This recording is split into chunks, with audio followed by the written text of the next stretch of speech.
김 의원 부부의 귀중품이 담긴 걸로 추정되는 이른바 비밀 금고를 추적하고 있습니다. 김 의원 부부가 금고를 사용한다는 첩보를 입수했는데 김 의원 차남의 집에 이 금고가 있을 수 있다고 판단한 것으로 전해졌습니다. 비위 의혹 관련 중요 증거가 있을 수 있다고 본 경찰은 이번 압수수색 영장에도 해당 금고를 압수 대상으로 적시했습니다. 경찰이 찾으려던 금고는 가로 세로 각각 1m 정도로 추정되는 대형 금고로 확인됐습니다. 김병기가 빼돌린 금고는 단순한 금고가 아니라 그 속에 숨겨진 판도라의 상자라는 말이 돌고 있죠. 이렇게 범죄 의혹이 많은 김병기를 왜 끊어내지 못하냐는 국민들의 들끓는 분노에 대해 오늘 정청래 의원이 그 비난의 화살 정중앙에 섰습니다. 김병기는 대체 그 금고 안에 무엇이 있길래 이토록 침묵하는 걸까요? 그리고 지금껏 어디서도 듣지 못한 김병기를 내치지 못했던 정청래 대표의 진짜 속사정을 오늘 이 영상에서 폭로가 될 텐데요. 그 전에 정청래는 이재명 대통령을 진짜 적으로 두고 있는지 먼저 알아보고 그 다음 김병기에 대한 속사정을 들어보겠습니다.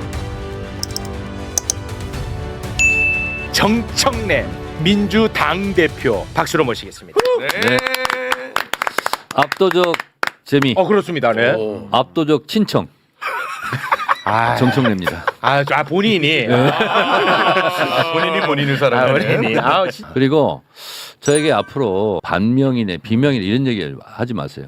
이재명 대통령과 저는 운명이고 숙명입니다. 운명승명. 그러니까 매번 어딜 나와도 매번 이런 식의 발언을 하시고 뭐 제 눈에는 아무튼 무슨 뭐 갈등을 빚은 것은 제 눈에는 안 보이는데 실제로 반명이다. 정청래는 다른 생각을 갖고 있다. 자기 정치한다. 결국은 이재명 대통령 발목 잡는다. 이런 글들이 굉장히 많아요. 그 온라인상에. 그 누가 이재명 대통령과 저를 갈라 놓으려 해도 네.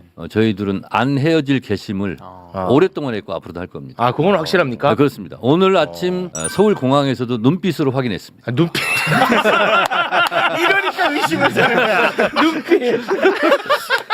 손을 잡고 악수하는 순간에도 그 온기를 느꼈습니다. 온기 눈빛. 지금부터는 이제 웃음은 싹 사라지는 이야기들 준비가 많이 되어 있습니다.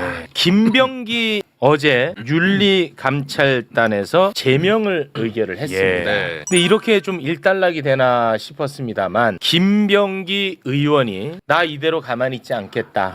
재심을 청구하겠다라는 의견을 SNS에 올렸죠. 즉시 재심을 청구하겠다. 의혹이 사실이 될 수는 없다. 한 달만 기다려달라는 요청이 그렇게 어려웠습니까? 이토록 잔인한 이유가 뭡니까? 라고 글을 올렸습니다. 당 대표 차원에서의 카드는 뭐가 없느냐는 질문입니다. 당대표에게 비상징계권이 있습니다. 강선우 의원 그렇게 하셨잖아요. 네, 그렇습니다. 네. 그런데 비상징계권을 사용하지 않고 윤리심판원에 회부를 한 상태입니다. 윤리심판원의 판단을 기다리는 거고요. 아니 그 상식적이고 논리적으로 이게 형평성이 좀 어긋나 보이거든요. 저는 왜 그러냐면 자 보십시오. 강선우, 김병기, 장경태 어떤 기준에 따라서 이게 갈리는 건지를 제가 잘 모르겠어요. 예를 들어서 강선우는 비상징계권을 행사해서 제명을 시켰단 말이에요. 근데 김병기는 강선우보다 훨씬 더 많은 의혹을 갖고 있어요. 그런데 비상징계권 얘기는 안 하셔요. 그리고 장경태 같은 경우에는 지금 어떤 결과가 나왔는지 결과 발표가 아직까지도 없어요. 이거에 대한 어떤 형평성 문제. 저는 조금 이해하기가 어려운 그러니까 제가 있습니다. POA인이라고 말씀을 드렸는데 네네네. 자, 설명을 드리면 네. 강선우 의원 같은 경우는 징계를 하려고 소집하는데 이미 탈당을 했어요. 그럼 당원이 아닌 거예요. 네. 당원이 아닌 경우는 징계를 할 수가 없습니다. 네. 근데 저희가 했던 것은 징계를 하려고 소집을 했는데 탈당을 했으니 징계를 할 수 없게 됐으니 그럼에도 불구하고 당원 단계에 뭐가 돼 있냐면 징계하는 과정 속에서 징계를 피할 목적으로 탈당을 하는 경우에는 윤리심판원에서 제명해 주라는 것을 다시 한번 심판해 주십시오 하고 회부하는 겁니다. 그래서 강선우 의원은 정확하게 비상징계권을 행사한 것이 아니라 그 상태에서 윤리심판원에 제명해 준하는 것으로 서류상 남겨주십시오. 이렇게 한 것이고요. 그리고 김병기 의원의 경우에는 조금 어려움이 있었습니다. 다른 의원에 비해서는 현직 원내대표지 않습니까? 네. 근데 하루라도 실수는 없어요. 원내대표가. 왜냐하면 국민의힘과 법안들에서 네네네. 뭐 이렇게 협상을 해야 되고 그런데 여러 가지 상황상 윤리감찰을 안 할 수는 없겠더라고요. 네. 그래서 제가 25일 날 윤리감찰을 지시를 해야 되는데 공개를 하는 순간 원내대표의 리더십이 떨어지고 협상력이 없어지지 않습니까? 그래서 이거를 비공개로 해야 되겠다. 그래서 25일 날 비공개 윤리감찰 지시를 밤 9시경에 제가 합니다. 네. 그래서 공개되지 않은 상태에서 윤리감찰을 지시를 하죠. 네. 강선우 의원은 윤리감찰을 지시했는데 김병기 의원은 왜 안 하냐? 네. 어떻게 된 거냐? 그렇습니다. 계속 묻는 거잖아요. 네. 형평성이 맞지 않는다는 거죠. 네. 그래서 그때 제가 어쩔 수 없이 사실은 감찰을 지시했다. 근데 비공개를 했다. 25일 날. 그러면서 1월 1일 날 그게 공개가 됩니다. 네. 공개가 되는 순간 원내대표를 직을 수행하기는 상당히 어려워지지 않습니까? 네.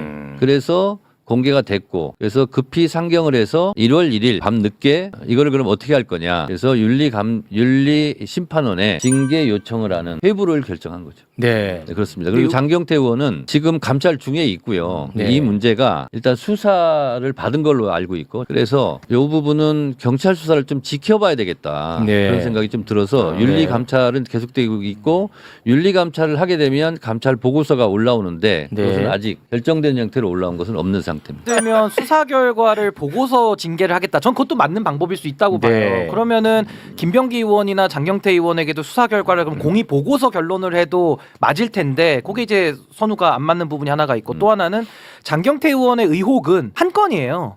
근데 김병기 의원은 13건이고 13건이야. 더 늦게 들어갔는데 더 빨리 나왔단 말이에요. 네. 그러니까 이런 것들이 양의 문제 그리고 누가 먼저 들어갔느냐의 문제 그리고 누구는 수사를 보고 판단하고 누구는 수사 앞서서 징계를 먼저 하는 이런 부분에 있어서는 좀 일관된 원칙이 더 필요한 거 아니냐. 그러니까 그래야 그게 그렇지 않은 승복이 것이 더 될 수 있지 그렇게 않겠나. 않은 것이 예를 들어서 김병기 의원 같은 경우도 비상징계를 했다면 이 말이 맞죠.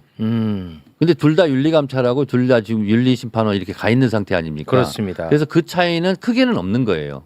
절차상에는. 네네. 시간의 문제를 지적하고. 그렇습니다. 예. 사실 장경태 의원의 의혹 같은 경우에는 거기에 의혹 자체에 대해서 장경태 의원이 사실관계를 다투고 있고 거기에 대해서 반박을 하고 있는 것 반면 네. 김병기 의혹은 의혹이다라고 주장할 뿐이지 거기에 대해서 구체적인 반박을 하고 있지는 못하고 있는 걸로 알고 있거든요. 아, 김병기 의원 본인이 네, 거기에 대해서는 메신저로 공격하는 보좌관에 대해 공격하거나 아니면 이렇게 그 어떻게 보면 사실관계 자체를 부인을 못하고 있기 때문에 네. 아무래도 장경태 의원 같은 경우는 사실관계 자체를 다투고 있기 때문에 수사 결과를 지켜보고 진행하는 것이 맞는 뭐 게 그럴 수도 보이고 있겠네요. 김병기 의원 같은 경우 사실은 녹취부터 시작해갖고 좀 사실관계에 대한 파악이 수사기관이 뭐 도장을 찍어주진 않았지만 어느 정도 명확하기 때문에 네. 조금 더 빨리 나오는 게 당연하지 않을까라는 생각은 듭니다. 네. 정청래의 설명 들으셨죠? 하지만 정청래 대표의 시원시원한 평소 모습은 어디 가고 오늘따라 왜 이렇게 말이 길고 복잡할까요? 혹시 차마 입 밖으로 꺼낼 수 없는 비밀이 엮여 있는 건 아닐까요? 지지자들마저 아리송하게 만든 그 묘한 위질감의 정체, 결국 김병기를 지키는 게 아니라 무언가를 같이 숨기고 있는 건 아닌지 그 진실의 퍼즐은 이제 여러분이 맞춰보실 차례입니다.